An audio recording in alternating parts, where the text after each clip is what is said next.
Thank you. All right, this is exactly what I wanted. Did you guys see any updates to the orders? Rail letter? Yeah, right there. A real letter? The rail letter.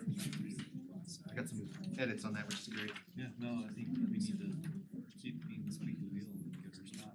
I'll be in Pueblo all day on Friday.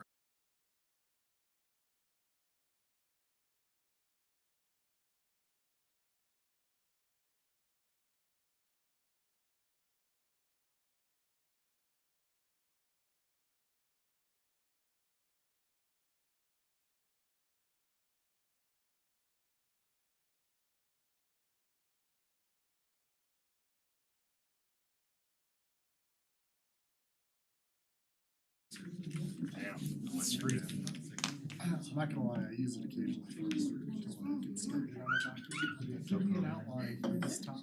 And then I spit it out. And be like, all right, good. I'll put that in a Word file and then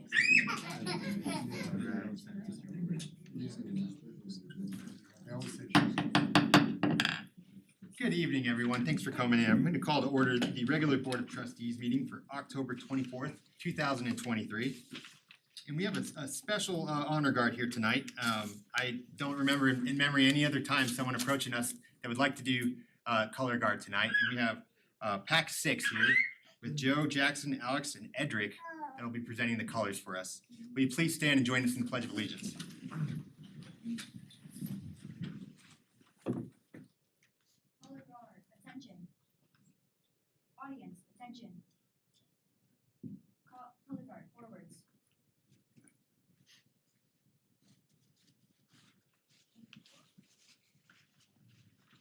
Please rise and join me for the Pledge of Allegiance. I pledge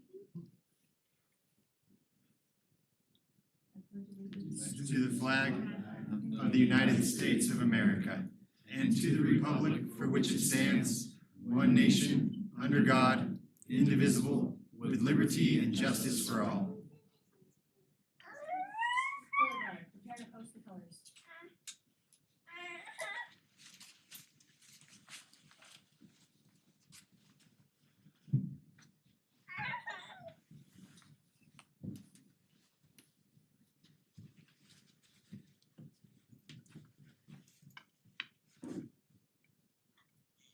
Post. Color guard, reform rank.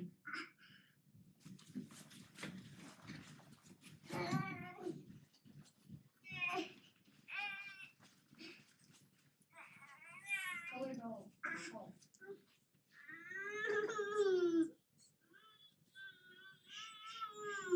Color guard at ease, audience at ease.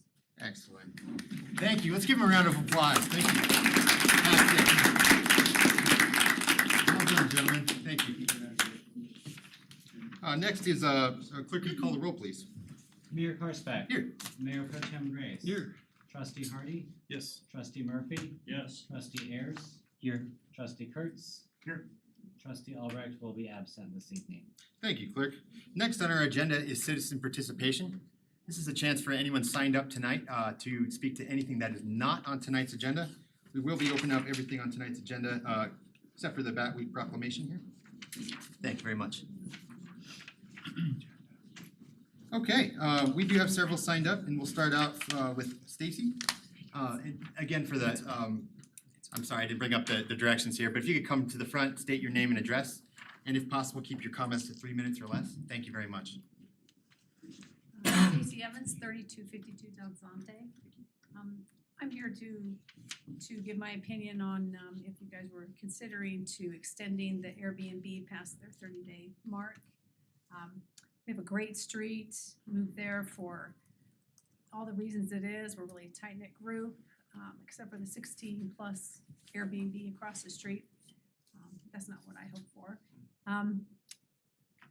I did approach, the Larsens approached us after the last meeting, and I will own what I said. I did tell them that I would be willing to let them extend it to the end of the year if you guys were able to give them an extension. And when I talked to them, I said yes. But in the meantime, the last few weeks ago, they had Mary Kay retreat convention, I'm not sure what it was, 24 plus cars showed up. I approached Aubrey, one of the business partners of the Airbnb, and told her that this is the first time of all the times I've had it rented. I was very concerned for the children's safety in our cul-de-sac. There were the 5-year-old twins were learning to ride their bike without a training wheels, and there were 6 cars parked in the cul-de-sac, and I asked her to please move them to the other 10 up on Osprey Way. And I got back from my walk and they did not move. They did not move the rest of the day. I'm not sure if she approached them. I'm disappointed if she did not, because she has children, or if she did, they did not listen to her. And that just went to show me that if either way, she doesn't have a control over what's going on across the street. And I am not for extending them past their deadline. Thank you very much. Next, Sherry? I said that right, I'm sorry. Hello, I'm Sherry Watts. I live at 3375 Danzante Bay Court, and I am also here to say no to an extension. My understanding is the current city code is such that we don't allow for short-term rentals. And in backing up what Stacy saw with the Mary Kay, my husband and I were out that day and I counted 30 cars parked on the street and in the driveway. And we did not move to Berthoud to be in a neighborhood that has that many cars parked on the street more than once in the less than 6 months that we've lived there. So my answer is no. The city covenant is currently that it does not allow for short-term rentals, and I do not think there should be an extension. Thank you very much. Next, Warren? Mr. Mayor, Town Board, Warren Turner, 3291 Danzante Bay, here to talk to you not about SFRs, but about zoning. Gonna make it quick because I know you all have experience with it. Zoning makes up the character of a neighborhood, and changing it changes the integrity of the neighborhood. Something as simple as use and activity does that, which is why I'd like to speak to my level of concern related to my neighbor's Airbnb. I don't wanna throw anyone under the bus, I don't wanna disparage people. Berthoud, as we all know, has changed a lot in the last decade, and SFRs are a unique challenge. I'm just expressing concern about what I've seen right next to my house and would like to see, I don't wanna call it zoning code enforced, but the town work towards a solution, whether that's a ban, whether that's a compromise, or whether that's a dialing back of the Airbnb regulations is one thing, but the use being borderline commercial and event center-ish is concerning. It's different. It's something I've never experienced before and wanted to bring that to your guys' attention. Thank you for your time. Thank you very much, Mr. Turner. John Evans?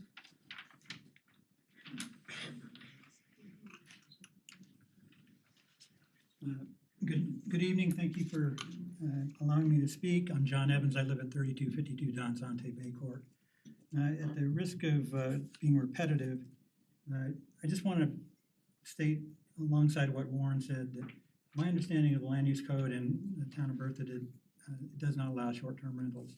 And there are short-term rentals not only in our neighborhood, on our streets specifically, but also in the townhomes and elsewhere that continue to operate past the cease and desist letter that we understand went out on September 19th with an expiration date of October 19th.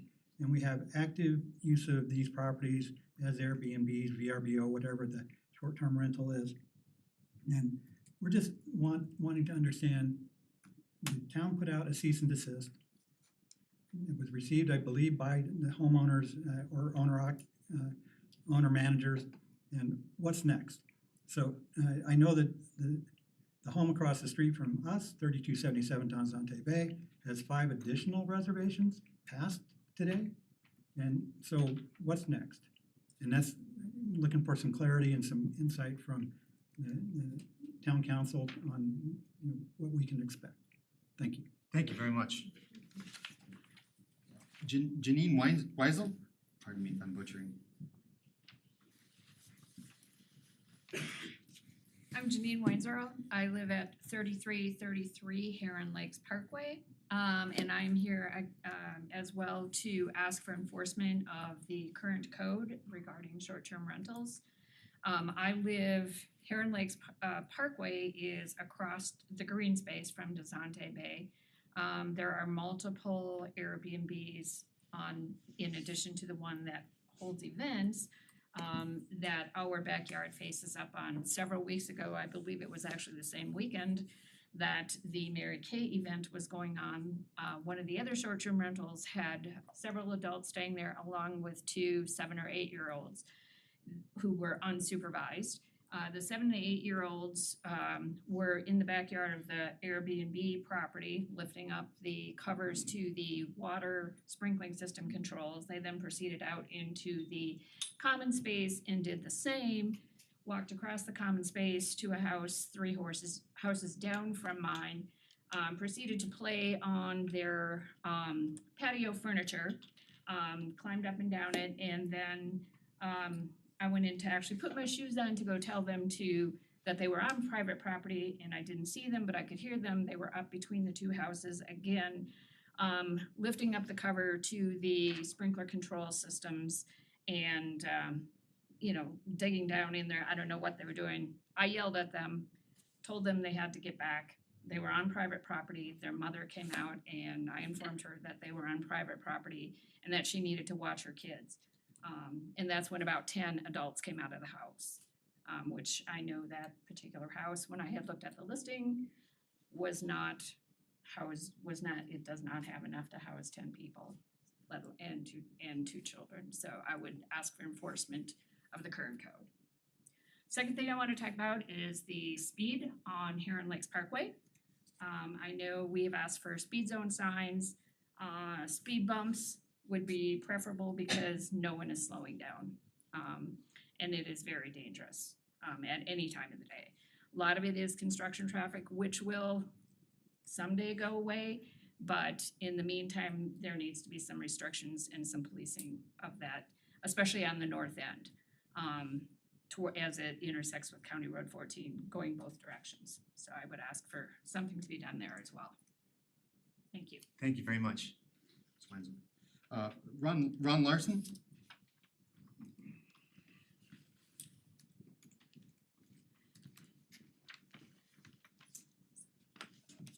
Every time I come here, I see a surprise and so forth. I do know that Aubrey did tell the Mary Kay people to move, and they had booked that a long time ago. I wasn't involved with that, and I wish I hate to interrupt, I'm sorry, would you mind saying your name? Ron Larson, Larsen, 3277. Thank you very much. So yeah, the house we own is the one that got the bullseye on it. I've been a financial advisor for, goodness sakes, 40-some years. I just tell you, be real brief. Recently, I had a client die. She was 63, died of breast cancer. So I was filling out a form, and I actually called to make sure I was filling it out right. Sent it to my client, they signed it, came back, sent it in, it got rejected.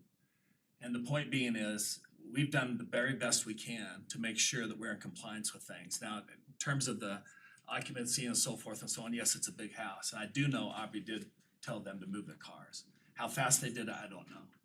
But the point being I'm saying is, we made some plans with this house that started in 2022.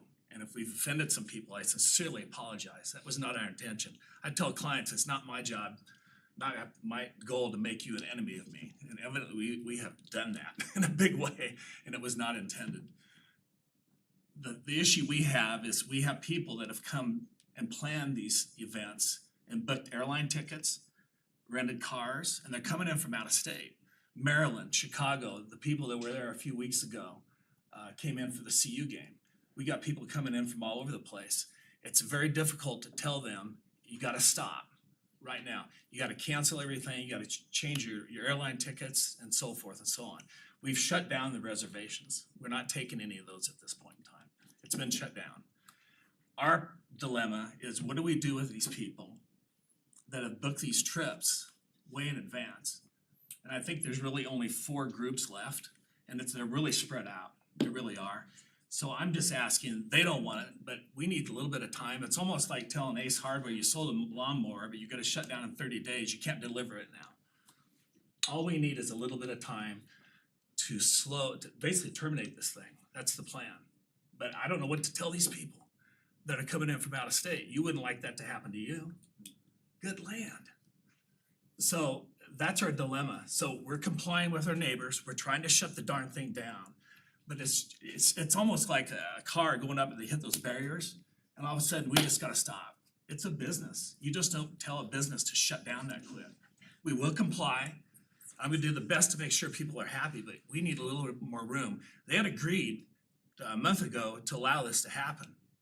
They said it's fine. You did. That's right, continue, sir, please continue, sir. Anyway, that's all I'm asking. We just need a little bit of time. They had agreed to December 31st. That's what we need. We just need a little bit of room. And if you could take 10 minutes to potentially vote on this, so we could do that, or Chris, maybe we could work on something. But I need some relief, so we can basically be fair to people. I'm trying to be fair to my neighbors. I really am. So, thank you. Thank you, Mr. Larson. Is there anyone that wishes to speak that doesn't, ma'am? If you come to front, state your name and address. Carolyn Hobson, 817 Greenwood Drive, totally different topic. I'm here tonight to encourage you all to vote for Stu Boyd, Denise Chapman, Don Kirk, and Bria Freeman for the Thompson School Board. Many of you know Stu as he grew up here and was a longtime teacher, volunteer, and he now is our current school board representative running for re-election. You may wonder what this has to do with the town, but the schools in the town are very interconnected. Due to the growth here in Berthoud, which many of you have approved and overseen, our schools are overcrowded and we need to build a new school here in town. Next year, the school district will need to go to voters to ask for a bond to approve to build a school here. The candidate running against Stu Boyd was quoted in the Loveland Reporter Herald, stating she doesn't think the district needs further bond issues and money can be redirected from other priorities. The other members of her slate have said similar things, and this is just false. The district's budget is around $201 million. Of that, they have a few $1,000,000 every year they can play with. A new school these days is costing $40 to $50 million, and that is why these large capital projects in Colorado are always done by voter approval through a bond. Historically, our district has struggled to pass bonds and mill levies. 75% of our voting population in Thompson does not have kids in the schools, so they just don't understand our needs. The last bond and mill levy took 12 years to pass, while all the districts around us pass them routinely. Unfortunately for Berthoud, we make up 7% of the voting population for Thompson. So that means we have to convince 93% of the voters to build us a school here. And if we have a school board that does not support a bond, we're not gonna get a school here. Given the trajectory of our growth here, we can't afford to have this not pass. If it doesn't pass, they wait for 2 years to put it on the ballot again. Once it does, if it does, it takes 2 years to build and open. So we're looking at a minimum 3 years from now, potentially 5, potentially 7, if we can't get a bond passed. As board members, if you're gonna continue to approve new developments here in town, you also need to do your part to support the schools affected by that development. So again, I urge you to please vote for Stu Boyd, Denise Chapman, Don Kirk, and Bria Freeman, and please encourage your friends and neighbors to do the same. Thank you. Thank you, Ms. Hobson. Is there anyone else that wishes to speak? Ma'am? Good evening, Deborah Light, 3344 Danzante Bay. I'd like to read something from Rick Stewart, 3368 Danzante Bay Court. He was hoping to be here, but his travels were delayed, so this is from him. We are opposed, request they do not grant an exception to continue to violate the Berthoud Town regulations. The property owners, who are neither Berthoud residents nor constituents of the town board, are requesting an exception for no other reason than personal financial gain at the expense of safety, security, peace, and tranquility of the residents at Danzante Bay Court. The board should not allow them to continue to operate a short-term rental and event space as it has already been operating for 6 months in violation. And when are you going to do something to enforce the violation? Additionally, I would like to speak on my husband and my behalf. We live next door to a house that's a VRBO on one side and 2 doors down from a VRBO on the other side, which was not anticipated at all when we built this custom home for a whole year that we would have all this going on. Typically, when they rent next door to us, we have 5 to 7 cars. We have big parties on the weekends, and we have multiple vehicles and noise and people putting up volleyball nets in open space, and it's just like running a circus. And then 2 doors down, we've had huge moving vans parked in front for 3 days that were 40 feet long, in addition to 2 other vehicles for people renting that basement. It's been constant ever since we moved in, and we've only been there about 9 months now, and it's just been a circus. That's all I have to say. Thank you. And ma'am, what was your first name again? I'm sorry. Deborah. Deborah, thank you very much. Deborah. Is there someone, sir?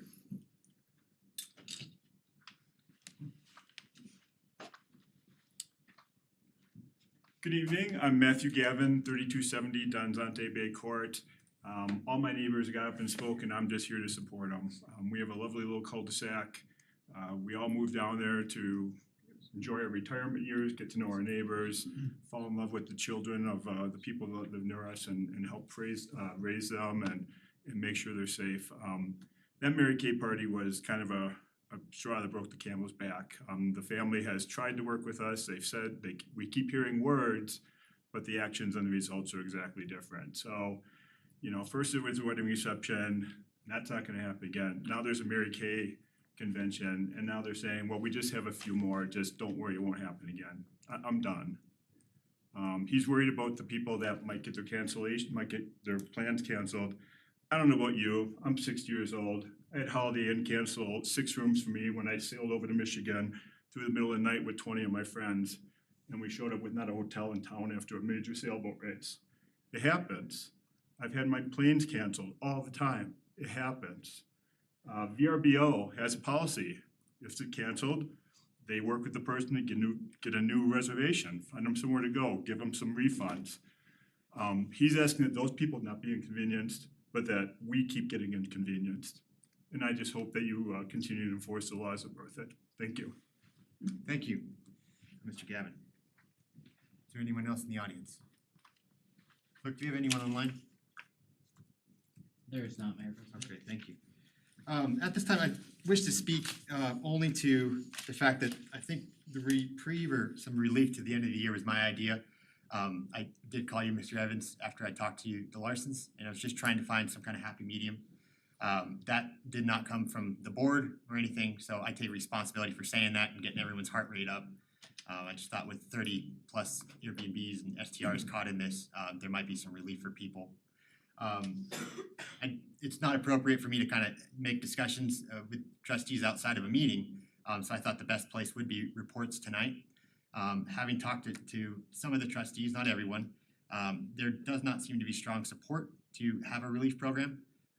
We can have more conversation under reports, but just in case you guys leave the meeting early tonight, just wanted to let you know that we have our study session on November 7th. Is that correct, Administrator Kirk? That's correct. And that's where it's a special study session on this, and that's where we'll be beginning to hear what the board thinks about forming more formal regulations going forward on this. And certainly we hope that everyone of you attend and we can have kind of an inclusive conversation on this and develop something that works for everyone. But I just wanted to speak to myself on that. I don't represent any of the other trustees. I do appreciate meeting with you, Mr. Larson, and everyone here. I think you guys are all very respectful of what's going on, and thank you for being respectful tonight. Anything? I'm gonna turn it over to Administrator Kirk if you. Yeah, just really briefly, you know, without going into the specifics of every single enforcement action, as you mentioned, this is the short-term rental in question primarily, or the few on Danzante Bay Court, are just a handful of the ones that we've identified over the last month. But what happens is after that notice is mailed, if the violation continues, then a notice is posted on the property. And then the further enforcement action beyond that would be citation to municipal court. So there's a process that we go through, but the next step would be posting notice on the property.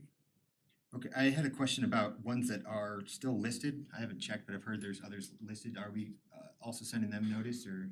Yeah, so we sent notices to everybody that we could identify, right? And some of the notices, you have to where some of the properties aren't that easy to identify. Most are. We've sent notices to all the property owners of record that we could find for those properties. And if they are still posted as short-term rentals, that doesn't necessarily mean that they're operating as short-term rentals, so there still needs to be some code enforcement investigative work is probably the best way to describe that, to see if the violation is continuing. Just simply having it posted online doesn't mean that the people are actually coming and using the property as a short-term rental, and maybe they just haven't taken the posting down offline, those kinds of things. So we would continue to try and reach out to those property owners to understand the situation, to continue to move forward with enforcement action. It's also possible that maybe the property owner of record got a letter from the town, tossed it in the trash. Maybe once the notice gets posted on the property, we get a call back and things start to change. It's just the nature of code enforcement. It's never clean, it's never easy, and it's never fast. And any questions of that would go to Neighborhood Services, Teresa, yourself, or? Our town clerk, Christian Samora, oversees neighborhood services, and our code enforcement officer, neighborhood services officer. Okay, so that's where the But process. those questions can come to me as well. Thank you. Is there anything else from trustee? I'll save it for reports. Okay, great. All right, thank you, everyone. We will now move on to our regular agenda items tonight. And we're gonna start off with consent. Would trustees like anything removed from consent? All right, is there a motion to approve consent? I'll move to combine and approve the items on the consent agenda. Is there a second? I'll second. All right, trustee Murphy has moved to approve. Trustee Hardy has seconded. Any discussion on this? Clerk, may we have a roll call vote, please? Mayor Pro Tem Grace. Yes. Trustee Hardy. Yes. Trustee Ayers. Yes. Trustee Murphy. Yes. Trustee Kurtz. Yes. Mayor Karsberg. Yes. All right, consent has been approved. Pretty exciting stuff in that.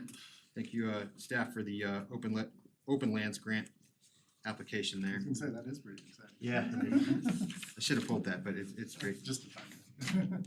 Next is a proclamation. We've had kind of a eventful summer here regarding mosquitoes and trying to enforce that and different trustees' perspectives on spraying and how do we deal with it. Trustee Murphy came with a good, I think, solution we all supported for a Bat Week proclamation, as bats are a good predator of mosquitoes, and we want to encourage bats. So I'm going to go ahead and read this proclamation aloud. Whereas bats provide important ecological services that contribute substantially to the economy of the United States by protecting American forests and agriculture from crop damaging insect pests and by providing the fundamental benefits of pollination. And whereas recent bat population losses from white nose syndrome and other factors require attention to ensure the sustainability of our food production systems and protect environmental and human health. And whereas it is critically important to continue federal and state efforts, including developing new public-private partnerships and increasing citizen engagement to promote the health of bat populations, increase the quality and quantity of bat roosting and foraging habitat, and help restore bat populations to healthy levels. Now therefore, in recognition of the vital significance of protecting the health of bat populations, I, Mayor Karsbeck, Mayor of the Town of Berthoud, do hereby proclaim October 24th through 35th, 2023 as Bat Week in the Town of Berthoud. I call upon all citizens to join me in celebrating the significance of bats with appropriate observances and activities. And this is given under my hand in these free United States in the Town of Berthoud on this 24th day of October 2023, and to which I have caused the seal of the Town of Berthoud to be affixed and have made this proclamation public. Thank you, Trustee Murphy, and thank you to all the trustees. I think we came to a good conclusion on that. Thank you, Trustee Hardy, as well. Okay, next is committee appointments to various committees in town. We've had a lot of openings, and luckily we've also had a lot of applicants. We could start with Planning Commission, and let's see here. We had Trustee Murphy on that, and Trustee Kurtz. Okay, Trustee Murphy, do you want to go over those? Yeah, no, I can tackle that. Just going through the interviews, we had 2 candidates for 2 different vacancies. Abigail Smith has served prior on our planning commission. She's an excellent, asset to our committee, I believe. She had a lot of good ideas. Obviously, growth is still the topic for all of us to tackle. And then Joe Donnelly, who's coming over from Port, was very interested in kind of moving over to the planning and everything was involved with that, partly because he's a civil engineer. I found both of them very qualified, and our recommendation would be that Abigail Smith would fulfill the term going out to, I believe, if this is correct, a 3-year term that would terminate in May of 2026 due to being a 3-year term. Am I correct on that? For the planning commission, it would be a complete 3-year term. However, the other term, the partial term would expire in May of 2025. Okay. Joseph Donnelly's is through 2026 though, right? That would be the full term? Or do we need? The, Our recommendation was Abigail Smith would fill the longer term of the 2 vacancies. Yeah. Okay. Yeah, That's correct. yeah, as a reappointment. As a reappointment. And then our obvious second recommendation would be that Joe Donnelly fills the shorter of the 2 vacancies, which would be trustee Kurtz's former position. Yeah, and I can just attest and kind of second what trustee Murphy said, you know, having served with Commissioner Smith for 2.5 years with Public Planning Commission, you know, very high caliber. I also happen to be a coworker of the recommendation for Joe Donnelly, so I second him as well. Excellent. Trustees, have any questions regarding these?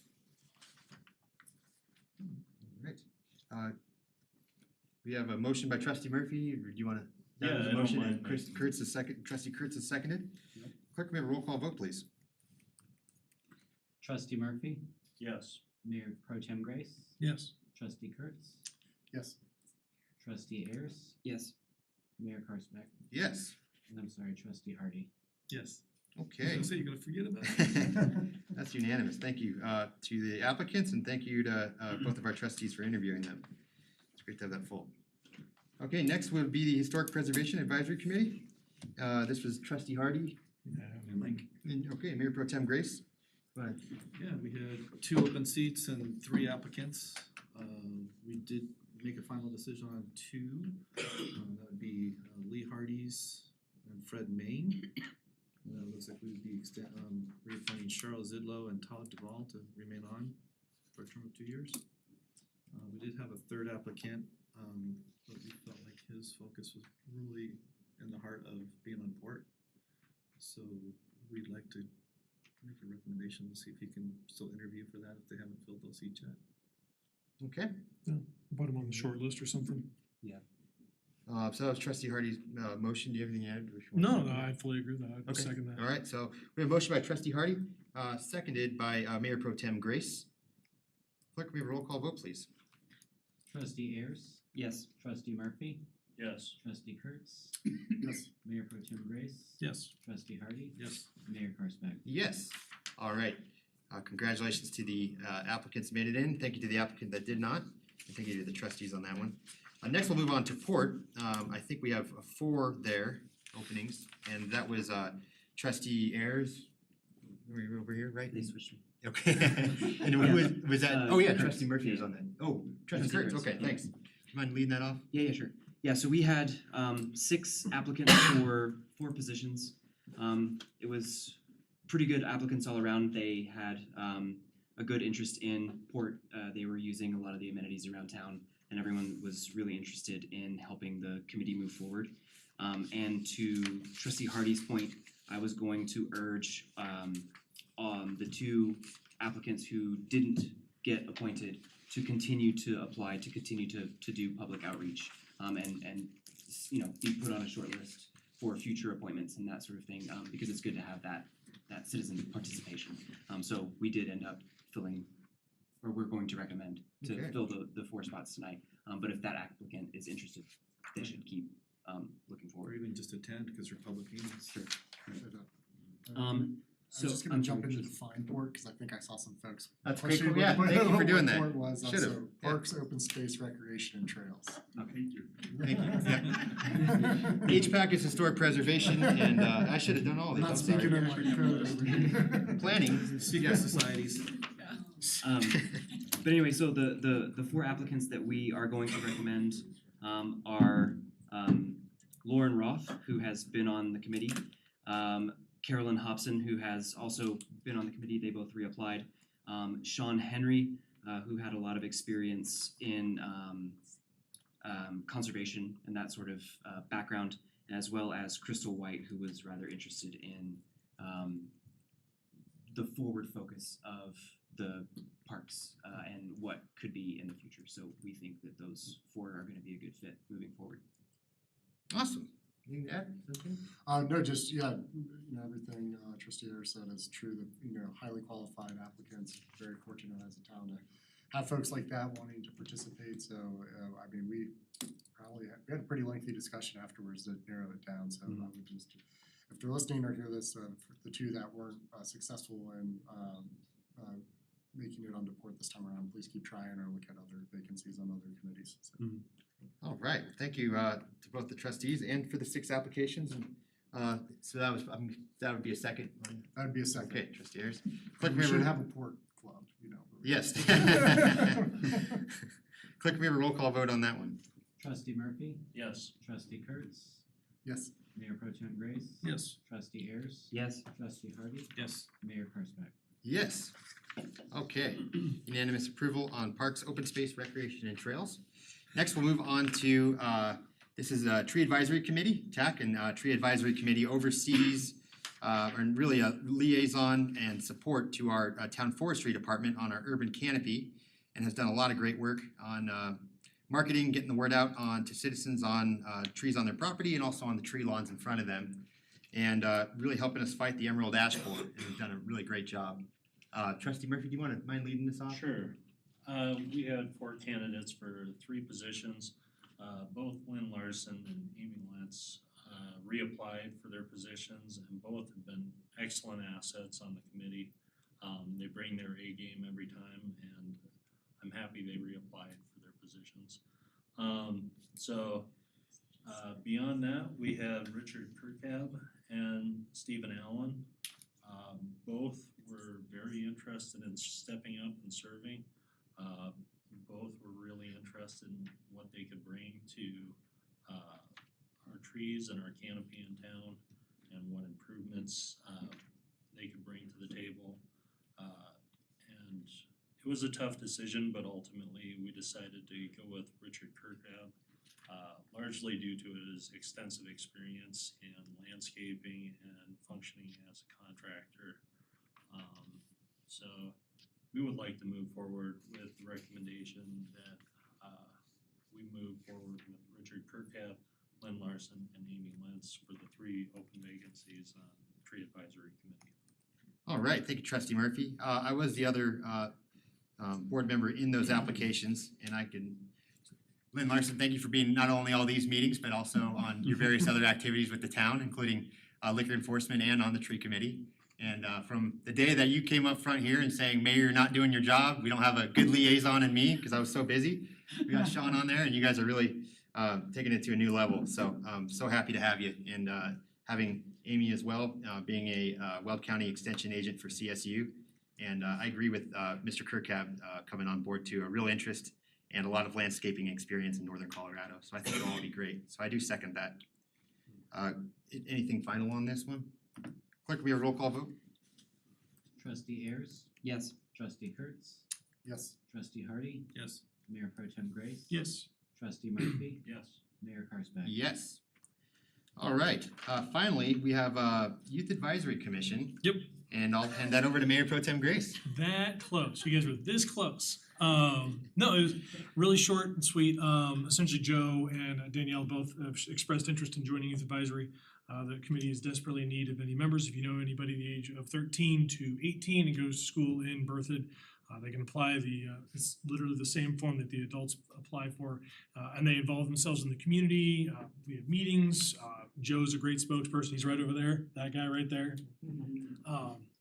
Yeah, no, they wanted to participate, and I could not think of anybody who'd be better suited to help kind of guide and I guess encourage the youth community here in Berthoud. Awesome. And you were the sole person on those interviews? It was a Well, very brief that's- interview. okay, You yeah. guys showed up and you enjoyed the donuts and you had great ideas. Well, Mayor Pro Tem, I think we all really appreciate you Yeah. taking on Youth Advisory Trustees and don't even get donuts. and Joe, I'm really happy you're aboard, to seeing you at so many different town events and really pushing Youth Advisory stuff and youth, really anything from the outside. Thank you so much for your service and willing to be part of the town and get involved in this. From your Cub Scout shirt onwards, you're really a great model for youth in our community, so thank you. Fully agreed, fully agreed. So yeah, Okay, I'll move on that. is there a second? I'll second. Okay, Mayor Pro Tem Grace has moved on the Youth Advisory, and Trustee Hardy has seconded. Clerk, we have a roll call vote.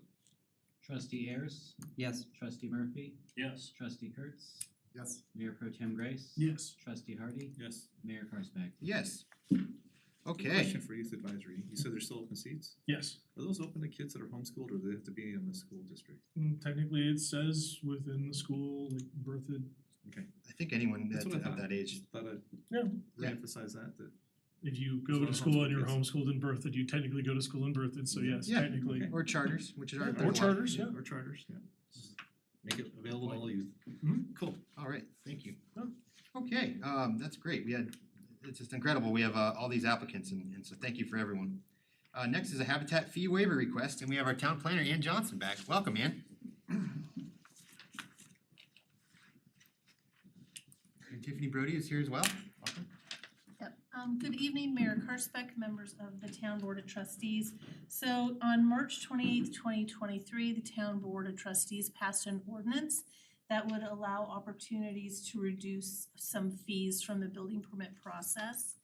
Past requests from Berthoud Habitat for Humanity resulted in the board waiving fees except for water and wastewater tap investment fees, because both funds need the income.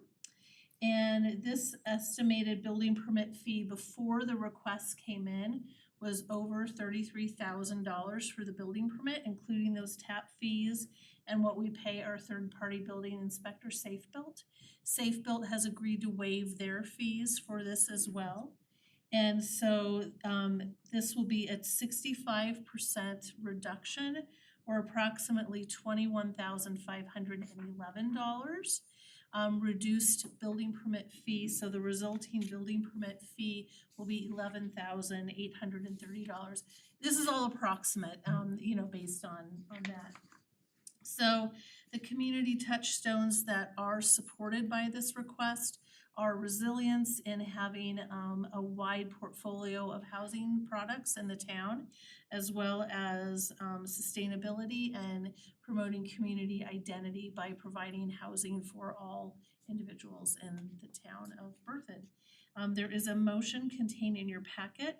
I also know that Tiffany Brody, the Executive Director for Habitat, is present, as is Mike Cook, who is one of the board members. They are both present if you have any questions, but other than that, that concludes my presentation. Thank you, Planner Johnson, appreciate it. Director Brody, do you have anything you'd like to add? We always open it up, it's customary, or, yeah, Mr. Cook. Awesome. On this issue. Thank you. Thank you. And just for the audience, we've done this ever since I can remember, way before our time. I don't know, Trustee Hardy too in planning, but it seems that we've been doing this every single year and it's really great.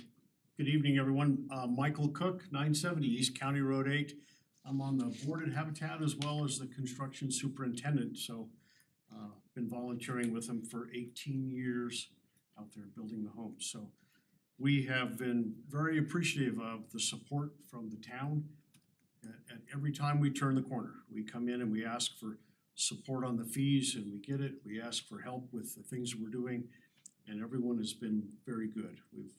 We couldn't have done it without a partnership with the town doing this. It's a big part of the fees when we build a house.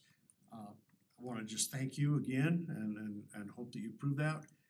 A couple other things, I know that we're working together on some of the Proposition 1, 2, 3, and we hope to be a big part of that. And we hope to continue to do more. If you have any questions, we're here. Thank you. Any questions, Mr. Cook? Is it Trustee Murphy?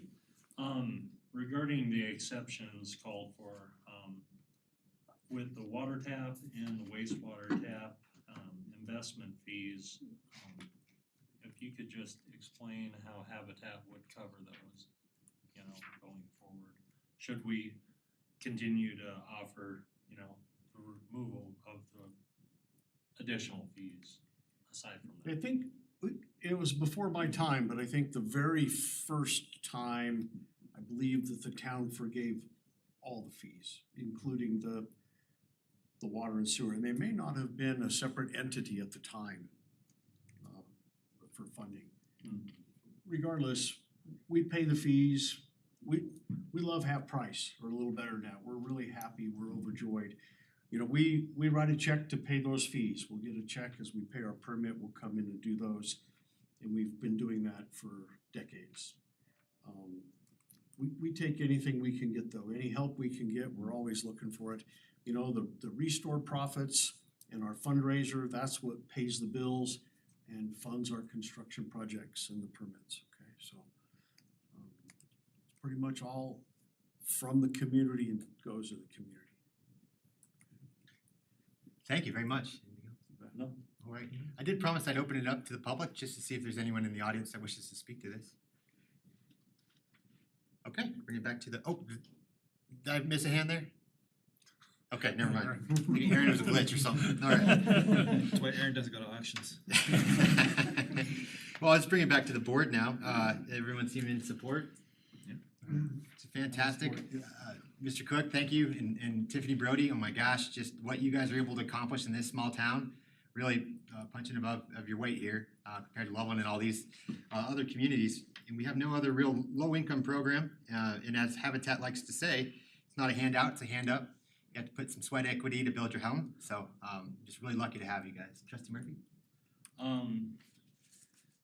I would like to address something that I've kind of been thinking about since we went through this last year. And also going through Proposition 123 last week. I really wonder if we couldn't expand this program.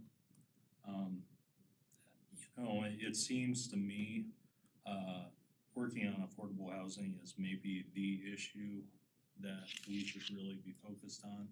And while the board and the town can certainly be doing more, we already have an excellent organization in town that's already doing this. And it seems to me it makes sense that I think we could make the exception and cover all of the fees, including wastewater and water tap. And additionally, I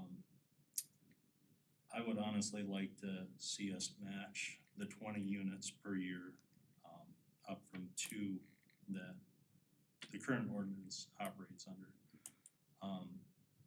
I think that's a good goal to set for ourselves. And I was interested in seeing if the rest of the board would entertain those things. My understanding of the ordinance is we still maintain full discretion.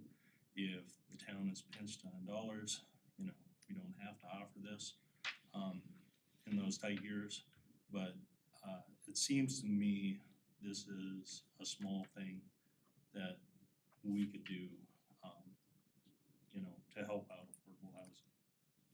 Awesome, that's an excellent idea. Let me just turn it over to Administrator Kirk real quick. Are we allowed to with a business enterprise fund, and how does that work to waive? So I don't know if Alicia has is prepared for a response. I know that Attorney Smith has in the past said that we can't waive utility impact fees under state statute. And as a statutory town,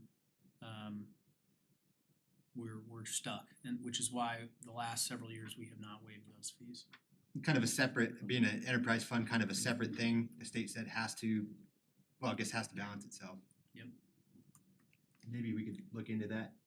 Does that work for you? Yeah, I mean, we're happy to look into that again, but I know that's been Attorney Smith's position in the past. That we've maintained that in all the incentive deals that we've done, regardless of whether or not they've been affordable housing or retail, commercial, or whatever. The utility impact fees we have not waived. Okay. Regarding the, is it board supportive of at least looking into that with our attorney? Well, yeah, because when I got back from CML, that was one of the things I brought up. Was went to quite a few of those attainable housing things and made the request that we should have some sort of study session in the near future, whether it be after the election or before. To definitely have that be as one of our key points for next year. Trustee Ayers also had. Trustee Ayers? Well, on that, I had something else too, but on that point, yeah, I would agree that that's something that we should look into, especially since, I mean, with all of the developments that are coming and soon to be coming, I think it's our responsibility to kind of make sure that we're offsetting that. As far as the submission as well, I'd like to thank you guys for including Thompson Valley High School. The geometry and construction program sounds amazing. I really like the idea of having those kids get some vocational training and real world experience, getting outside, building actual homes. That's amazing. Get them outside, get them doing something. It's something that they can learn a life skill. I wish that would have been back, I actually had to go work for a contractor to get that experience. But fortunately, he was local in town and it was a high school teacher, so. Yeah. It was. Rebuilding his house? No. Built his mother's house and a few houses around it, but yeah, it was great. And with the 20 units, Trustee Murphy, do you mind if we bring that up in the reports since it might be slightly separate? Okay, thanks. All right, is everyone supportive of the fee waiver request as it is? And is there a motion to approve? Sure, I can move to approve, I'm sorry. No, you can. I move to approve the request to waive fees for birth at Habitat for Humanity to waive fees for the home at 1766 North 4th Street, except for the waiver for the water tap plant investment fee in the sum of $6,330 and the wastewater tap plant investment fee in the sum of $5,500. I'll second. Okay, Trustee Kurtz has moved on this, Trustee Hardy has seconded. Is there any final discussion?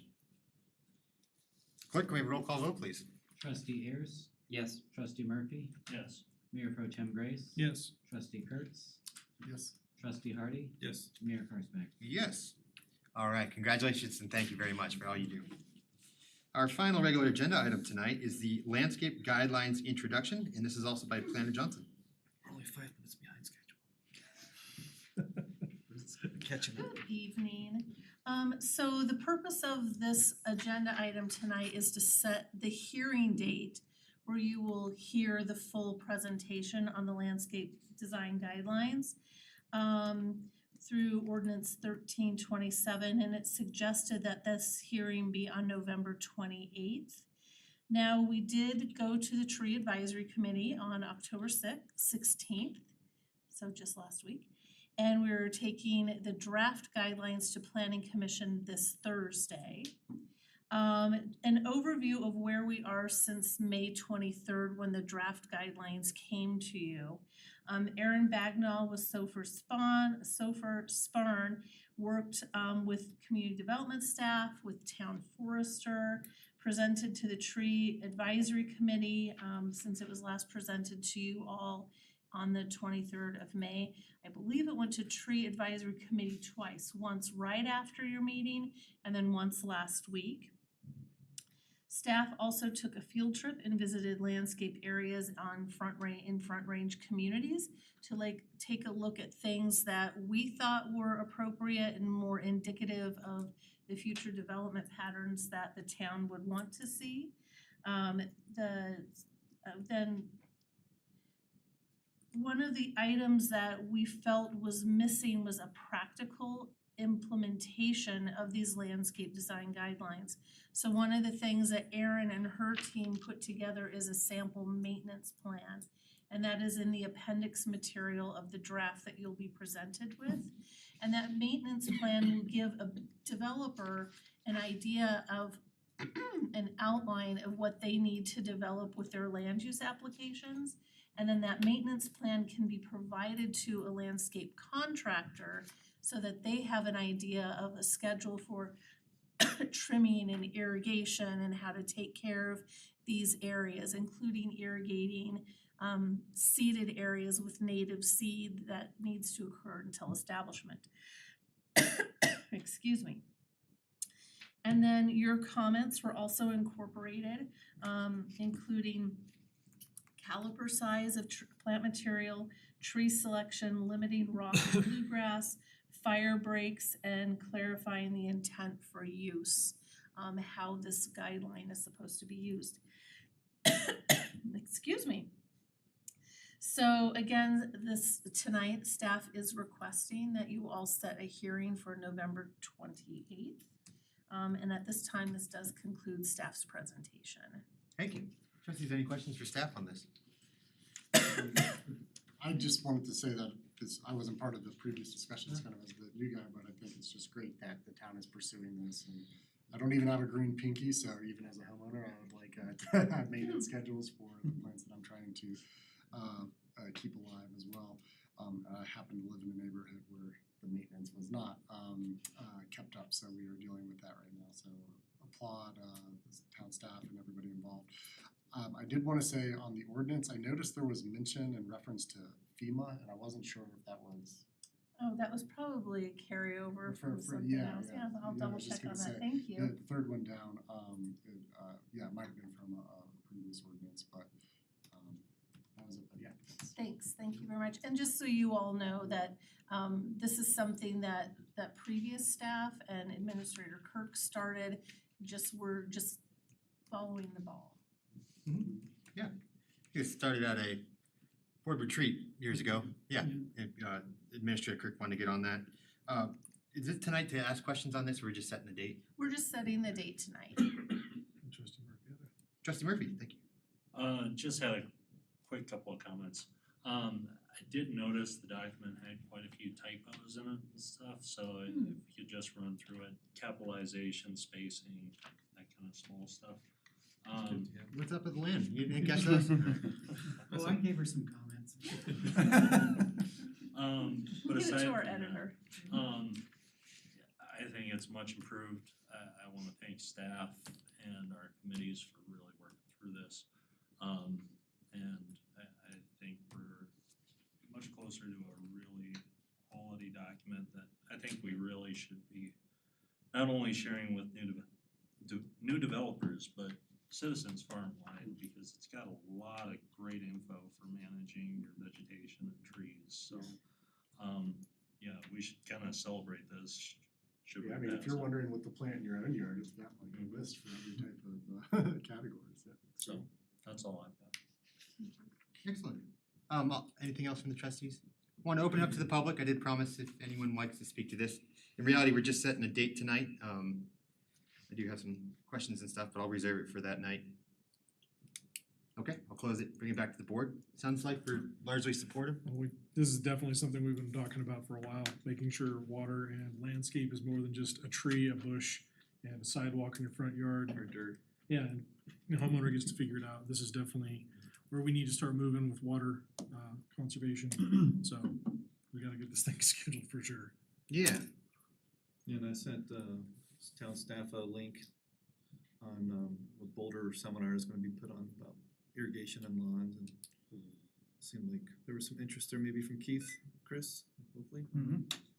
So, Yeah, well, I guess I'm very supportive of this, and I do have some concerns, just largely with the water conservation and is this, I noticed we put on there for sustainability, just questions over, is this going back to the river, or how are we using this conserved water versus what we regularly be using it for?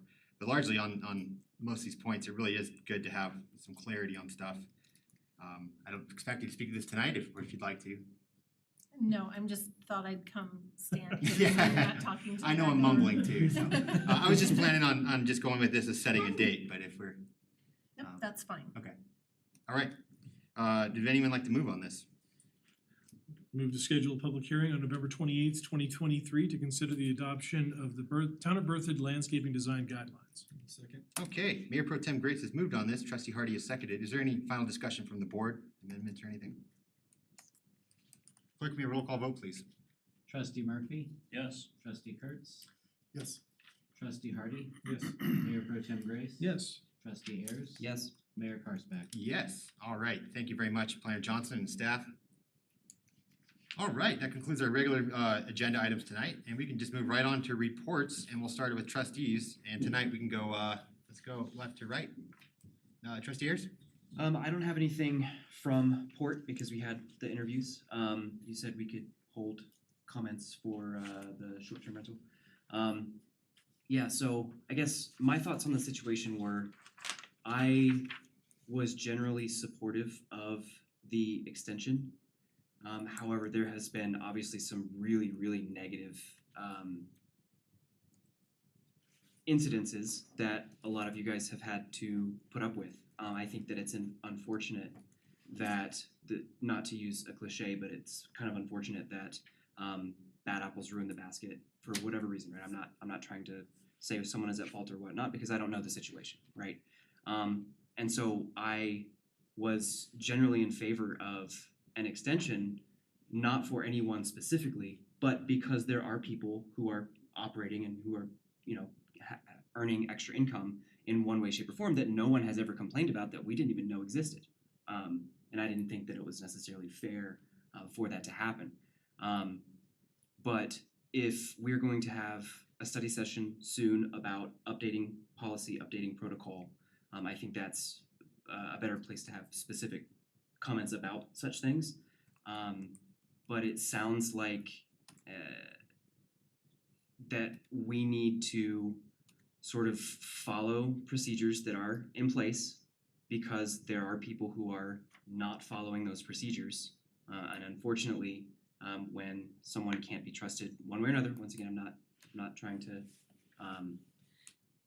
make comments about something that I don't know about, but it seems like there's a lot of negative input about people's behavior or lack of ability to rein in people's behavior.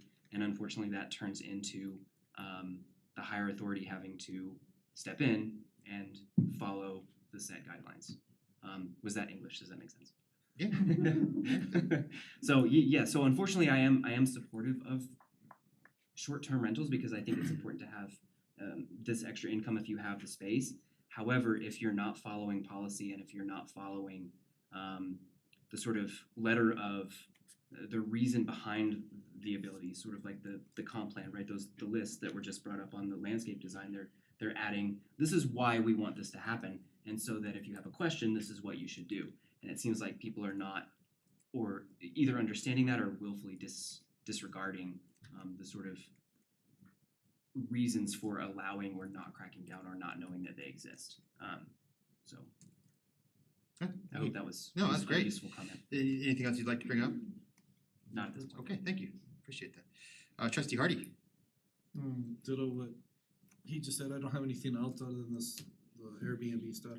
I definitely wanna go more into detail on November 7th. I think I know it can be a pretty detailed conversation with a lot of discussion that we could review other things, but I think there's something that we could do on November 7th that would be kind of a low-hanging fruit type policy that we could, simplify and I've discussed this with you a little bit, just kind of going through the permitting process, like what some of the metro districts and HOAs were already doing, limiting the number of cars that can park, just general kind of code things that we have in our neighborhoods already. Like I can't park 4 or 5 cars out in my front yard because it'd be against code. So, and I'm surprised some of these HOAs and metro districts don't have some of these rules too. I know some don't even allow off-street parking. You have to only park in your driveway. So maybe look at some of the other metro districts and HOAs parking and how they've implemented those. And definitely no events, because an event center versus a residential dwelling are two very different things to me. And then implementing a permitting and a fine process that's all done through a complaint basis process. Or just some quick ideas that I've had off of it that we can discuss further November 7th. Software maybe? Just on the software, yeah, I shared that software program with y'all that I found at CML, where it actually brings up all the Airbnb rentals in the area, their revenue generation, the number of nights they're rented. They use that more or less for a system to allow towns to kind of regulate and monitor what's going on in their communities. Is also a way of looking at a revenue stream and housing taxation or the lodging taxes and things like that. Any other reports? That should be it. Okay, thank you. Trustee Kurtz. Yeah, no other reports, I guess, it's thinking about the short-term rentals, maybe I just need to clarify where we're at as a town. So we, as I understand it, we don't allow the use explicitly in our code, so therefore it's not allowed, right? And then, so a cease and desist letter was sent, and we've passed that date. Has an extension officially been granted? Okay, so as of 5 days ago, any short-term rental operating is in some sort of violation. Okay. What, and so we have code enforcement that we can go through. Are there any, outside of a nasty note, are there, which it sounds like might not be as effective, are there fines, and when do you get to the fine level? There can be fines. Typically those are levied after a municipal court hearing. I think that's correct. Again, there's a process that we go through because there's due process involved in this kind of enforcement action. And so we send a notice, we post a notice, and then we issue citation with a summons to municipal court. And so fines can be levied through that process, depending on the nature of the violation, how long it was, how severe it was. It's the code, it has a maximum fine involved for land use code violations. I can't remember what that is off the top of my head. I'm not sure if Claire Smart remembers off the top of his head, but it can be in the thousands of dollars if I remember correctly. Okay. This isn't something that we frankly have to deal with on a regular basis. Most of our code enforcement or municipal code violations get resolved before we have to go to court. It's very rare that we go to that point. And our goal is really not citation, our goal is compliance, right? And we don't go busting in with the SWAT team to shut people down and things like that. So it can be frustrating for neighbors. I think that's just the reality of code enforcement. I don't mean this situation in particular, just in all those situations. There's times we have cleanup situations where properties have become a public health hazard and we have to work with that property owner to clean up. They start to clean up, so we allow them time to do that. They only get about halfway done and then they give up, and then we have to take additional enforcement action. Sometimes we have to levy fines. Recently had to go through the municipal court process for a similar issue, but in cases where property owners are not really interested in complying, they work the system sometimes for longer than we'd like, but it's just the reality. I'm hopeful in this case we won't have that situation. We'll be posting notices on properties that we know are still in violation this week. We'll begin doing that, so I'm hopeful that we'll be to a speedy resolution there, and then it'll be up to the board about how we determine future policy and procedural steps with respect to short-term rental regulation. Yeah, no, thanks for that explanation. I really do appreciate that. Yeah, I guess I have a similar opinion to Trustee Ayers. I think of essentially it would be great to be able to give folks an off-ramp, but it does seem like there's a pretty egregious case that we're dealing with. So for tonight, are we deciding anything? Or we're just kind of stating where we're at? Yeah. I guess I would just urge, I mean, it sounds like unfortunately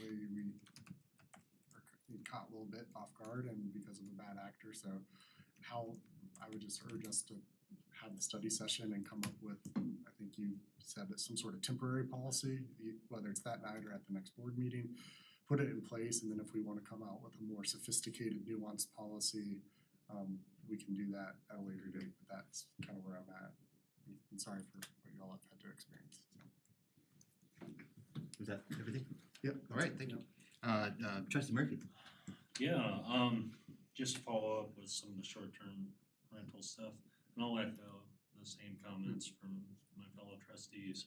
I think we seriously want to expedite this issue. I would guess there's probably a policy out there that's mostly functional for our uses that we could apply pretty quickly. Because I think we're all in agreement with some of the tenets of the policy. Getting in depth on some of the extensive details and stuff might take time. Will take time, I should say. But I do think short-term rentals have a place here. We just want to get them above board. And, as for an immediate extension, I'm not in favor of that. But we need to move on this issue as quickly as possible, in my mind. Beyond that issue, it was kind of brought up during the planning interviews last night. In the past, and I don't know if Director Johnson would like to consider this, but I found it very helpful for myself and fellow committee members to go on tours. I think that's certainly something that would be worthwhile to be brought up to the committee. Usually it's just touring a variety of successful or maybe less than successful projects in the area. So I think that would be a good thing to do in the near future. And then beyond that, I wanna thank Mayor Karspeck and my fellow trustees for proclaiming Bat Week this week. I'd certainly like to follow on with some other actions, if the board would entertain these. I think, in addition to, our West Nile virus and mosquito control policy page on the website, I think it'd be great to have a section just on mosquito control with bats, how to build your own bat house, how to improve habitat. I think that's a minor thing we could do. The second thing would be tasking manager Keith Knoll and possibly Port with, reaching out to scouts or other organizations if they'd like to build bat houses as Eagle Scout projects or seek to acquire them, or if the town would literally like to straight up buy some for placement on parklands. I know a number of them were placed in 2016 around town. I'd like to see that repeated, if the board would be supportive of those actions, I would certainly appreciate it. And last thing, I kind of said my piece on expansion of ordinance 847. If we could find a route to do more, I'd certainly be appreciative, but that's all I've got. Yeah, so with the mosquito control on the website, that might be simple. I know some of this stuff is already on existing cities' websites and stuff. Is that cool with the board if we kind of just copy? Seems pretty simple. Okay. We have a lot of mosquito control information on there, so. Add that, and then maybe, cause I know the Girl Scouts, when I was a trustee, came in and they used to build bat houses and just kind of let us know what they're doing. Is there a way we could reach out and see if they're still doing that?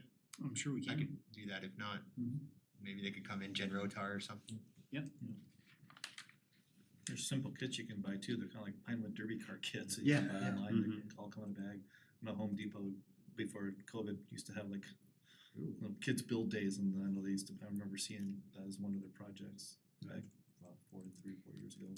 Made me think of what we were doing here with the Scouts building the bat houses. Yeah, But, cool. We can look into that too. I think those are all great ideas. And then the final request was a full waiver, right? And we're gonna look into that legality of that. And then Trustee Murphy, it was expanding. Right now, the ordinance states that we can proceed on up to, I believe it's 2 houses is the language. I'd, like to see that updated along with any additional language. It's kind of an older ordinance. But just generally the 20 units, I think, would be a good way to expand the authority of the board to decide on these matters, whether it's Habitat or other nonprofits offering affordable housing options. I'd be open to entertaining additional requirements. I know it's got pretty strong language on affordability and what that's defined as. I'd be open to entertaining any additions on that as well, but just taking another look at it, seeing how we can do a little bit more, at least on this front, to not necessarily get things done, but open the door to them. One thing, with the scoring system that we have on our development code, where they have to do like 3 or 4 different things, so 3 different products, or like open space, or I remember working with Kurt. Yeah, I asked Kurt one time about possibly can we do one for like attainable housing in there, like building something more price point, and I think we kind of have that in there now, but it's not real specific. But I know that was one of the things about building multiple housing types, but it wasn't really specific to attainable housing. So building something, I think, that would qualify under that. I don't know if it'd be deed restriction or town participation or some sort of grant funding or something along those lines, and that's where a housing Yeah. authority or, working with Habitat kind of would make that a really nice solid option for attainable housing. There were some really neat, brilliant ideas that places like Breckenridge are doing in Steamboat, because they've got to get employee housing up there. When the school district came in here, the school districts are actually buying larger plots of land to build their schools on, but then also doing attainable housing for their teachers and even some of their families to live, close to school and in a housing development that they could afford to live in. So I think there's some really neat ideas out there, but we just gotta get the organization and the backing and the code written for it, so. No, overall, I would totally agree. It's a huge issue and there's a lot of ways to tackle it. This just seemed like a natural place to take the first bite, I guess. Because I do believe the original ordinance is well thought out. Makes sense. Well, I'm supportive, especially when you said it, right now, I guess I wouldn't be supportive if it was for profit, but you said not for profits looking into. That's how it's worded. Yeah, I think that would be kind of a great way to start this, instead of having like, Richmond Homes or something, just try to flood us and then them describe how it is attainable. We can start with ones that are already just focused on attainable housing. You guys- See, yeah. Okay, yeah, okay, that's in there too, is that looking to rewriting that or expanding that, Yeah, we can that come to you ordinance? with some options. Okay, Do great. we have a study session scheduled at all for attainable housing? Yeah. We don't, yeah. we brought it up at the last Short-term meeting. rentals was gonna be the priority for the next study session, and then we just need to schedule one for that. We do have a list of other items like, net zero, policies and things like that, we maybe combine into a study session. I'm sorry, I thought we approved one of our previous reports, I apologize. I thought so too, but. Yeah, not to say that we didn't agree that that was one we would hold, I just don't think we scheduled one. Okay. We never scheduled a But date. maybe we did and I'm mistaken, but It was I half don't recall agreed. scheduling one. Yeah, I think just for judging from tonight, short term is probably the priority. Yeah. But I think, we all kind of agree, one of the biggest bullet points to our terms right now are affordability. Okay, Attainability. so that's Yeah. attainability, excuse me. Okay, so that's, anything else, Trustee Murray? All right, Mayor Pro Tem? Youth Advisory had a meeting, they are going to be doing some trunk or treat, this Friday at Berthoud High School from, I think, 5 to 7. If you have little ones, it's pretty easy, COVID style, like, you just go to the high school parking lot, wander around, they'll be there, they have the rec center golf cart, they'll decorate it up and be handing, yeah, that's the thing, Heck yeah. golf cart derbies. Yeah, they're still in the midst of trying to plan how they're gonna be expanding the rest of the activities for the year. Likewise, for the short-term rental stuff, I honestly just wanna kind of sit down with the facts of what it is, what it isn't, what's going on. I know there's a lot of relevant parties available, but I think that it just needs time and like just actual time to sit through and work through it. Yeah. But other than that, I think the only other questions I have are my usual railroad ones. No updates for you tonight. Hey, your previous efforts have paid off, so. I know, I'm Keep just. it up, you might get a rail stop if you keep going. Not fast twice. Shawshank Redemption style, that's all I have. I think we give Mike Grace at least partial credit for having a repaired rail crossing on Mountain Avenue. That's a scrunch up. And Chris following that and giving it to CDOT every single time. Should've had a plaque put in the asphalt. This is the, Yeah, I kept saying we should probably Trustee just wear Grace. ski masks and just pick it apart ourselves and fix it overnight. It would have probably been faster in the long run. All right, now that we've. We didn't. We just stated we're obviously. gonna commit crime. No, Here I we said, go. I was suggesting it, we clearly did not. No, Just suggesting like, it was an I idea agree. to I make things agree. go. I agree. But I yes, don't know, one day it was there, next day it was filled in. some kind of miracle, man. It's like Christmas. Just no one knows the train schedules, that's the thing. Well, I heard an old story about Tom Patterson, an old mayor, longtime resident, you guys know. I probably shouldn't even say this, but back in the day, there was an emergency where the west side of the railroad was just flooded. We couldn't get approval to put a pipeline underneath or get the water out of there. So the next morning, they woke up and there was suddenly a pipeline underneath. And the rail didn't say anything about it, so I'm not gonna say Tom Patterson did something, but he did something. It was a Christmas miracle. Saved a bunch of homes. Pipeline ferries came in. Yep. Is that all? Yeah, that's All all I right, got. cool, great. I'll start with the short-term rentals. I may have overextended myself. I just felt like after I met with folks on Don Zante Court about it'd only be appropriate, outside after the meeting, it'd only be appropriate to also hear from Mr. Larson and the other side of things. To me, it was great to hear from both sides and largely very respective of one another and the positions they were in. Sitting down with Mr. Larson and the other Larsons, it was kind of shocking to see an application out there through Birthday Heritage that was accepted, and also seeing their check in that process. So somewhere down the line, I do see a mix-up of what happened, and I take responsibility only for the town's part that we haven't really been enforcing this really since this ever began. It's just really never been an issue. So I do see from the Larson's perspective of how this got a little bit muddy. I did tell them, and again, I might have overextended myself, that I would kind of bring this back and see if there's any entertaining of an extension. After reaching out to the Evans and hearing about kind of ongoing issues and kind of a redaction of wanting to, allowing this to extend, and for good reasons, I don't also support an extension. More so, I was thinking about the other 39 or so Airbnbs that have been functioning, at least to our knowledge, without complaint. And maybe there is a situation where they do have their own residents that aren't as bold as you guys to come and show up and speak to this, but maybe there is other issues throughout town. So I think you guys are potentially speaking for other people as well. So the other part about all of this is by the time we'd probably schedule some kind of extension that worked would already be the time of November 7th, where we're already talking about real regulations and other forms of things. So I don't export an extension, and I am sorry for the Larsons to see such a hit and having to relocate some guests, but I think that's just the way it is.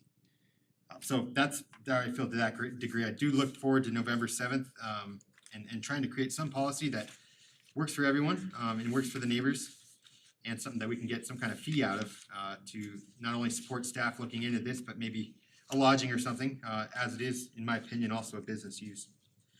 Other than that, Trustee Kurtz and I and Administrator Kirk, Deputy Administrator Olinger, Town Planner Johnson did all meet with the school district last week. Can't really remember any updates from their side, but we did bring up all the good work we're doing. Oh yeah, there were some complaints they were trying to suss out about Bunyan Avenue and Berthoud Elementary and how that's overcrowded.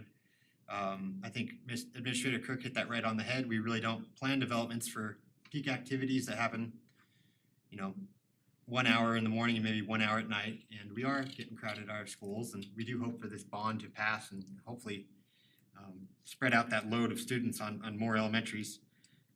Same thing with Fifth Street. And I do want to compliment staff on several good things they've been doing right now, and including creating the kind of pedestrian islands, and we're trying to encourage kids in the area to walk and bike and have great fathers that go with them and try to get them there, just like we did in the past. And especially with the middle schools too, trying to get kids to bike to school whenever possible. I know it's not possible in the winter time, but other than that, I can't really think of anything else they brought up. But I think that was the majority of the conversation. Yeah. We talked a little bit about growth and development in town. That's always a topic, and oh yeah, they talked a little bit about school planning and kind of how they look at new school locations and that kind of information. But And there was Carolyn Hobson was here earlier on our board, and I respect her, whatever she had to say. I'm not gonna get into any of the candidates here, but when she was saying that we've been passing and supporting development, I think overall it just needs to be made that a lot of these annexations have happened decades ago. We are proving that they're in line with what happened under the annexation. There's no significant deviation that staff hasn't kind of looked over already. So the fact of this idea that we're just drunk approving annexations and expansion, not saying her in particular was saying that, but I do hear it in the community, that's just not true. That's part of planning and part of the board to look over the annexations we've had, and as those developments come in, especially now with a good economy, they're all coming in at once. And I want to say we're happy to have you, so it's great to have new members of the community and welcome to show up. But just want to make that clarification there that we're not reaching out to everyone and say annex into town. And the school district was kind of, some members were kind of hinting at that too, that boy, we're growing, and we are. And that's been planned for in the past, and we're kind of just following those obligations. Anything else I missed? Oh, I wanted, yeah, all the parks, we're doing all the great stuff. bike park, the expansions of what's happening at Town Park, what we got planned for Richardson. I brought that up to all of them. I think it's really important for families moving here to just to see all the great effort and work staff and the board and previous board members have put into creating a tax.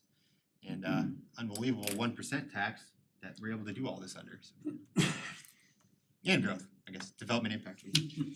Finally, so thank you, Trustee Kurtz, for that. Finally, I did want to read out, I've been promising a rail letter that we'd be sending to the Rail Commission that I'm a member of, but not as a representative of the town of Berthoud. I'm also on the North Front Range Metropolitan Planning Organization and have been gunning to get on this commission in the hopes that we'd still be considered for a stop. Being on this commission has just been unbelievably frustrating to realize that we're not. We were asked to testify. I testified before the Senate, State Senate, to get this bill in place that creates this rail district. And we were on the map. We did a lot of good work. The previous board spoke up. Last Mayor Pro Tem, Maureen Dower, also got some people together. We rallied pretty hard and got us back on the map for a secondary stop, which would mean we wouldn't catch every train throughout the day, but there'd be some compliance in there that we get a couple each way, a couple to Denver, a couple to Fort Collins. Well, that's just totally been dismissed, and it's been dismissed in the name of speed and them saying that we can't compete with traffic time of other forms of ground transportation if Berthoud is on there. So we're in a really interesting position, I'd say, in the Front Range where we're having rail go through town, but we are not receiving a stop, and we will all be paying for that. Luxury, I should say, as a joke. And the majority of our businesses, I'd say, I don't want to put this in the letter yet, but are probably within 1,000 feet or a couple thousand feet of the rail stop there. And they'll be paying that sales tax. There might be a property tax on top of that.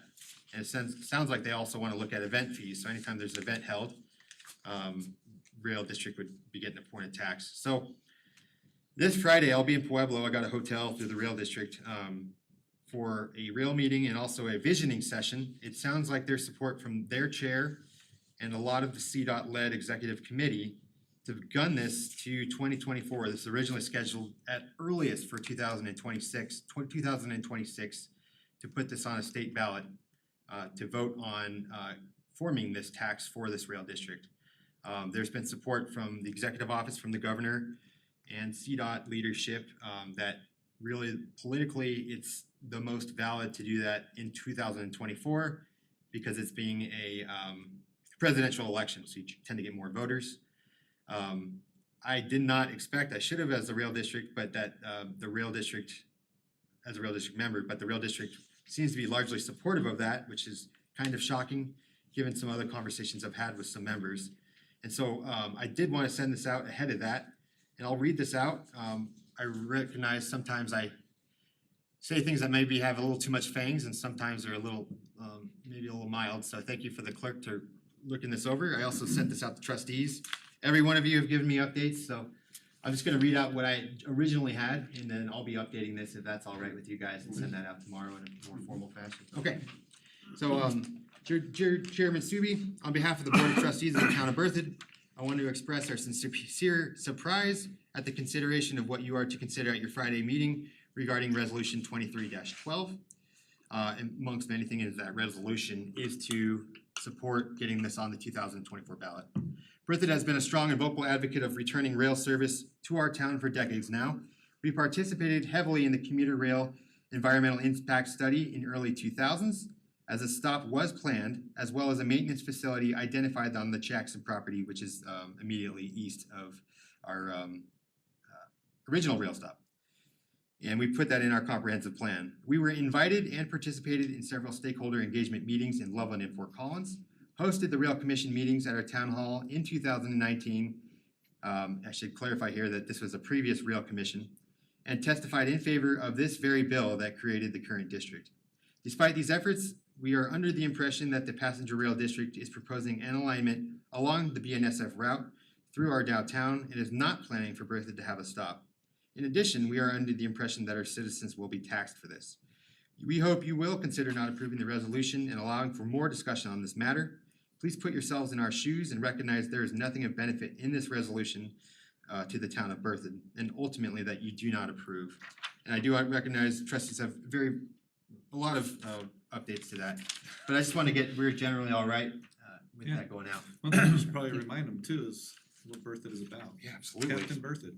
We were named after the rail engineer that got BNSF through here, and we were originally in the bottom of the Thompson Valley here, Little Thompson Valley, and after the rail, is the Great Western, not BNSF, but the previous rail company said, we are no longer gonna stop at the Little Thompson because you're gonna have to start our engines and go uphill, and it's too much of an inconvenience. We actually moved the whole town 1.6 miles to its current location.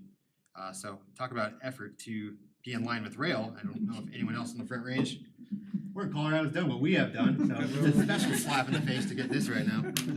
I'll also say that Chairman Subi was very active with the previous mayor, worked almost exclusively with the town of Berthoud mayor and a member of Loveland, really pushed this original environmental impact study in 2003, I believe. So we put a lot of skin in the game to get this to happen, and I mean, just kind of ultimately very surprising that it's happening to us. So that's all my reports. Can't think of anything else right now beyond I'll be gone Friday, and just appreciate being on another board very supportive of rail. And I'm sorry that this one's getting hit this hard with this. And so that's it. I'll turn it over to staff now. The only thing I was gonna mention tonight, I'm happy to answer any other questions you guys have, but was that the town park project is moving along well. As you know, we came to you when we awarded the project and set a budget for that project that was lower than the bid price, with the expectation we'd be working with the contractor and the design team to value engineer that back down to what we considered an affordable level. We've been able to successfully do that, I think, without any real significant impacts. We did move the shade structure that was kind of in the middle of the park that was in conflict with one of the trees. In order to save that tree, it actually ends up in a good spot. It's a little farther back in the park, but it's close to the playground now. And in an area where a couple of larger trees had to be removed that were not healthy. So I think all in all, that was a good move. We did remove the sand volleyball court from the equation, which, as the more we talked about it, our park staff said it's not a well utilized amenity anyway, and it is a maintenance challenge. And so we felt like if folks want to play volleyball, they can set up temporary nets when they have an activity, an event, a picnic, and play on the grass, which we'll have more of, and more kind of flexible open space where that turf space where that volleyball court would have been. Outside of that, most of the changes you probably wouldn't recognize. We've been able to make some adjustments to some of the infrastructure. We've been able to tie into existing water lines that we thought we might not be able to tie into until we dug it up and identified better where it was and what condition it was in. And so there were some easy cost savings there. We've made some modifications to the water feature. It's still an The splash pad? The splash pad, yeah. I like to call it an interactive water feature because the splash pad invokes that, I use this term a lot, but the ketchup and mustard colored pipe sticking up out of the ground, which is not what this is. It's intended to be a little more natural looking. We took the dumping bucket out. That was kind of the one playgroundy element, but it was a very expensive element, and we've been working with the design team to create more of a waterfall structure. It was really part of our original intent in the design anyway. That's okay. I just want to say how awesome that is. So even as a single guy walking by, I can appreciate this thing and not be looked at as weird because there's a bunch of kids just running around. And actually, I really appreciated that comment because you made that to me before, and I think that was something that the design team, as we went through the process, you may recall, our goal from the beginning was to create an amenity in the park that was really fun and interactive. The kids could play in, they could get wet, but that also looked good and functioned well when it wasn't being used as a splash pad. That's, I think, the problem with splash pads, the pipe sticking up out of the ground. They're fun when they're being used, and the rest of the time they're kind of a weird eyesore. And so, especially in a place like Berthoud where it's cold in the wintertime and nobody's out running around in swimsuits in January playing on the splash pad, you don't want it to be a forgotten portion of the park. Yeah. And so with, pine trees and rocks and waterfalls, the waterfalls won't run in the wintertime, but, it'll feel more, I hope, our hope is and our expectation is it'll feel a little bit more like a water feature and less like a splash pad, even though we'll have buttons that'll activate jets and sprays and some of those kind of fun interactive elements. But we've been able to even value engineer that without losing the scale or even the scope of what that is. and save a pretty significant amount of money there. So all in all, you know, again, I think most of the changes that we've been able to identify and make are things that the average user would never know were different. We did add a couple things back in as we saved some money, things that were not very expensive, but that we had originally intended to pull out, like the outdoor fire pit. We put that one back in. So, you know, we'll have a couple of kind of unique amenities in this park that'll make it a pretty cool gathering spot, I think, for decades to come. So anyway, just wanted to share with you that we've been able to go through that process. We have been able to get down below the budget, actually even below what the target was. We've been able to even save a little bit more money than that, so we may have some flexibility as we go through finalizing playground designs with the playground contractor that's separate than the general contractor. We'll be able to add some amenities there, those kinds of things. So all in all, pretty good success. That's great. Yeah. Just for the audience here tonight, and I'm sure some of you might already know this, but the town park expansion is gonna have I always get that wrong, it's a accessible playground, right?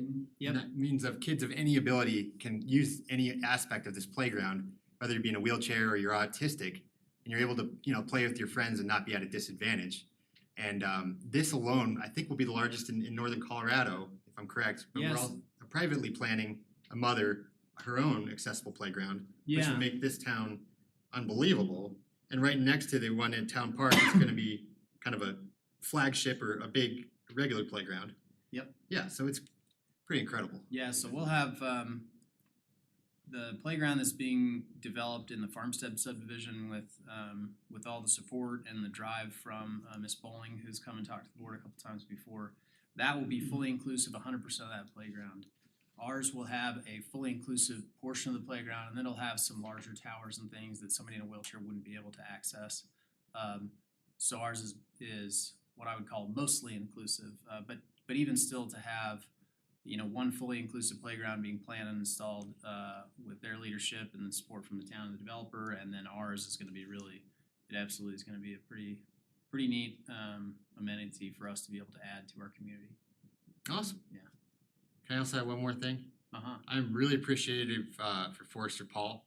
As some of you might know, I was kind of really alarmed by seeing some cottonwoods go. They were some of us were told that these would stay and we can incorporate around them. In the process of identifying and looking over, as we got into more detail of the construction, Paul and our deputy director looked over them and did an evaluation with some other professionals, and they were identified as not worth keeping and potentially dangerous. So I thank you for putting on the agenda, but we had a good discussion on that. I felt a lot better afterwards, seeing what Paul was coming at. And after this has all been said and done, it's kind of sad to see those trees go, but you did share a picture of the condition of some of those, and of course, Paul was right on, so, There were some very I almost owe him an large, apology very of how large heated I branches. was, so. Yeah, the hollow branch was an easy example of what was wrong with the Like a tree. giant That was- straw, it was yeah, as so- big around as I was, but it's completely hollow. Yeah. But I'm I happy think- to have Paul from saving me from a future cottonwood disaster that I tried to keep around, so. I think the good part of that whole discussion was that it caused us to look at how we treat trees in those construction processes and to do those evaluations earlier. Yeah, I think that was the big thing, and I think those are good things for us to learn through that experience and yeah, how much people appreciate it. And I think after Paul spoke up, a lot of the stuff was just about communication. I think it's pretty, the pictures helped. Yeah. Certainly put my foot in my mouth, so that was great. we are gonna add 60 some odd trees, I think, to the park, so it will be even more heavily treed than it is now in the future, which would be really neat. Keeping up with the old history of the park. Yeah, I like that one article about how that park was built to put trees in. Right. Yeah. Anything else? That's it. Well, thank you. Anything from council? No report Welcome back. tonight. Yeah, Thanks. good to see you. Happy to be here. Awesome. It's always nice filling in for Aaron, so great Awesome. to see you guys. Chief, anything from Sheriff's Office? Thank you for joining us for the Coffee with the Chief. Absolutely. You got a tough crowd, but they all had great points. And I should bring up, I told them I would, but there's a lot of complaints around the pedestrian bulb outs on post office. Probably 4 different people spoke to that. I'm personally a big fan. I've heard from a mother that said I can have my kids walk to the skate park, the Eastern Skate Park now because of that. But I did tell them I'd bring that up. I hope over time, there might be some adjustment and folks in vehicles will learn why we're kind of doing this. We're trying to encourage walks. That spot by the post office was identified from a walk audit where we gathered professionals from northern Colorado and walked a length that majority of kids would be walking to school. And that intersection was kind of listed as one of the more dangerous ones. Administrator Kirk, I think you were in a wheelchair along with me. Yeah. And there was others pushing fake children in strollers, so we tried to come at this from all aspects. And so I hope we've received a CDOT grant for tactical urbanism applied, and that's exactly to put these type of things up. So low cost, high impact thing, and it's getting some pushback, but I hope we can roll with it for a bit. I drove through it a few times and didn't feel like it was even strange. It felt kind of normal to me, but then I mentioned that to some of our staff and they teased me about how they didn't think it was, so I don't know. Tell the staff to We've go had ride issues bikes. there that I'm aware of, other than maybe it's just hard to get used to things that are new. Yeah. And thank you for what you do. I think that was really great turnout, so I'm glad I got invited to these kind of things. And that's my own meeting of the mayors that no one shows up, so I have an audience, so thank you. And that's it. I guess I'll go ahead and adjourn. If there's nothing else, I'll adjourn the meeting. Thank you, everyone.